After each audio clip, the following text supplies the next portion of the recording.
наша республика справляет 100-летний юбилей со дня создания Чувашской автономии.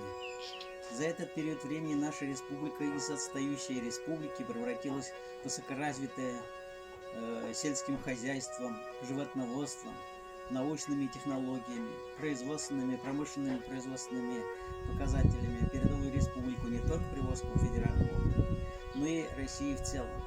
Мы сегодня по праву гордимся именно нашими тракторами, которые выпускает Чебоксарский завод промышленных тракторов, приборами и оборудованием, которые выпускает сегодня предприятие электрического кластера.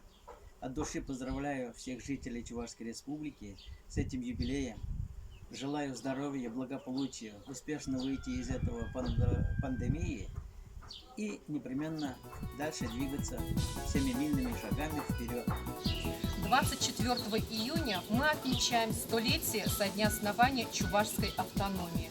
Мы поздравляем всех, кто считает Чувашию своей родиной.